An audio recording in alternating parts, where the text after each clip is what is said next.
বিজেপির প্রার্থী তালিকায় অভয়ার মা পানিহাটি কেন্দ্রে তাঁদের প্রতি পূর্ণ শ্রদ্ধা সম্মান জানিয়েও বলছি যে আপনারা যেটা করলেন, যাদের ফাঁদে পা দিলেন, এটা কিন্তু সম্পূর্ণ দ্বিচারিতা হয়ে গেল। অভয়া যে ভয়ঙ্কর মৃত্যু ছিল, আমরাও প্রতিবাদী ছিলাম, কিন্তু আমরা কুৎসা বিকৃত প্রচারের বিরোধিতা করেছি। সেই সময় মমতা বন্দ্যোপাধ্যায়ের রাজ্যে কলকাতা পুলিশ 24 ঘন্টার মধ্যে দোষীকে ধরে নিয়েছিল।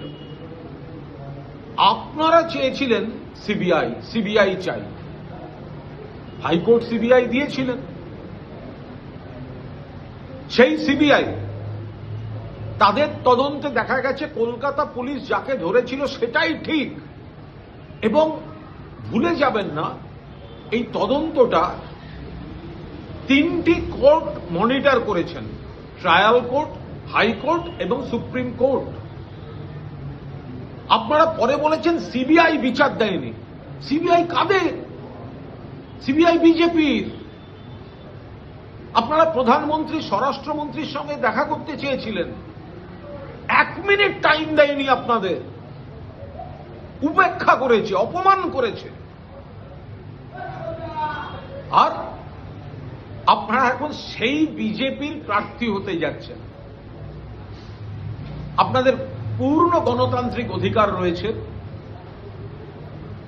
কিন্তু এটা সম্পূর্ণভাবে দ্বিচারিতা।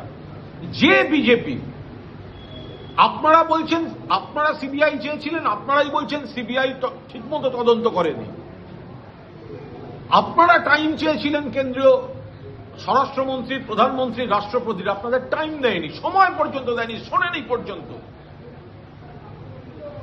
আমরা তো গোড়া থেকে আপনাদের সঙ্গে ছিলাম। আমরা তো ঘটনার নিন্দা করছি। আর কাদের সঙ্গে যাচ্ছেন? বিজেপি। মেয়ের প্রতি ন্যায় বিচার চাইতে বিজেপি। উন্নাও, হাতরাস, প্রয়াগরাজ, গুজরাটে বিলকিসের গণধর্ষণকারীদের মালা পরিয়ে বরণ করে নিয়ে গেছে। ভারতের সোনার মেয়েদের শ্লীলতাহানিকারী ব্রিজভূষণ বিজেপির সাংসদ প্রধানমন্ত্রী, স্বরাষ্ট্রমন্ত্রীর সঙ্গে বসে থাকেন। মণিপুর থেকে, ওড়িশা থেকে দিল্লি, একের পর নারী নির্যাতন। আপনারা সেই বিজেপিতে গিয়ে ন্যায় বিচারের কথা বলবেন? আপনারা নিজেদের সম্মান নিজেরা নষ্ট করছেন। তৃণমূল কংগ্রেস মনে করে অভয়া কাণ্ডে কলকাতা পুলিশ প্রশাসন তৎপরতার সঙ্গে দোষীকে ধরেছে, তারপরে রাম বাম মিলে যে কুৎসিত বিকৃত প্রচার হয়েছে, আমরা শুধু তার বিরোধিতা করেছি। কিন্তু আমরা বারবার বলেছি দোষী যেন সাজা পায়। আমরা মৃত্যুদণ্ড চেয়েছি। সিবিআই যাবজ্জীবন করাতে পেরেছে, মৃত্যুদণ্ড করাতে পারেনি। কোন সিবিআই? অমিত শাহ সিবিআই। কোন সিবিআই? বিজেপির সিবিআই। আপনারা কখন কি বলেন?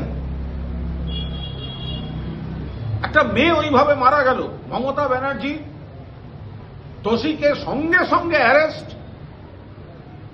এবং এই বিচ্ছিন্ন ঘটনাগুলো যেগুলো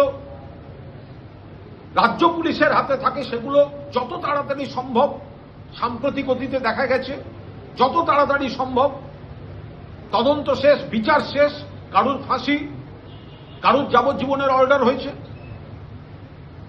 আপনারাই বললেন সিবিআই ব্যর্থ, আপনাদের সময় দিল না। কোন অঙ্কে, কিসের জন্য, কি সেই নেপথ্য কাহিনী? আপনারা বিজেপির প্রার্থী হতে গেলেন, এই প্রশ্ন কিন্তু উঠবেই। আপনাদের প্রতি আমাদের পূর্ণ শ্রদ্ধা, সম্মান, সহমর্মিতা ছিল এবং আছে, কিন্তু আপনাদের এই দ্বিচারিতা এবং গোড়ার থেকে যেটা জল্পনা চলছিল যে আপনাদের এই গতিবিধি শেষ হবে গিয়ে বিজেপির মঞ্চে, কার্যত মেয়ের মৃত্যু নিয়ে রাজনীতিটাই করে ফেললেন নিজেরা। আমরা এর আপনাদের কোনো অসম্মানজনক মন্তব্য তৃণমূল কংগ্রেস কখনো করবে না। কিন্তু আপনাদের অবস্থানের সমানে পরিবর্তন বেশ কিছু প্রশ্ন কিন্তু তুলে দিয়ে গেল, যে প্রশ্ন থেকে আপনারা বেরোতে পারবেন না।